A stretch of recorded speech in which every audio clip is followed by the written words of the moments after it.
അപ്പം ഇന്ന് ഞങ്ങൾ എന്തിനാ വന്നതെന്ന് വെച്ചാൽ വേറെ ഒന്നും അല്ല, നല്ല അടിപൊളി കുറുമക്കറിയും ബ്രെഡും അടിക്കുന്ന കാണിക്കാൻ വേണ്ടിയിട്ടാണ് അല്ലേ. നല്ല അടിപൊളിയായിട്ട് അമ്മ ഉണ്ടാക്കിയ കേട്ടോ. നല്ല അടിപൊളി കുറുമയും ബ്രെഡും കുട്ടി അമ്മ അടിച്ചോണ്ടിരിക്കുകയാണ്. ഫുഡ് അതാണ്. ചോറില്ലായിട്ട് എന്തോ പോലെ ഉണ്ട്. പക്ഷെ നമുക്ക് ഒരു ചോറുന്നവന്റെ സുഖം കിട്ടൂല. എന്നാലും ഇത് വേറെ വൈബാണ്. ഞങ്ങളൊക്കെ തിന്നു കഴിഞ്ഞിട്ട് എന്നിട്ടാണ് ഞാൻ വീഡിയോ എടുക്കുന്നത്. എന്താ ചെയ്യാൻ, നമ്മൾ കഷ്ടം വാലിട്ടേരി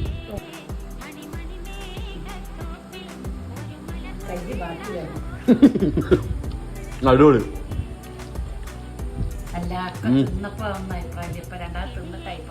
ഇപ്പൊ പറയണ്ടേ, വിട്ടോയതല്ലേ വീഡിയോ എടുക്കാൻ. തിന്നുമ്പോ നമ്മള് വീഡിയോ എടുക്കാൻ മറക്കൂല്ലോ.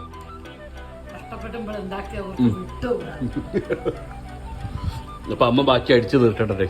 ഞാൻ ബാക്കി ബൈക്കിന്റെ പണി എടുക്കാൻ പോട്ടെ. കയ്യിൽ ഫുൾ അതിലാണ്.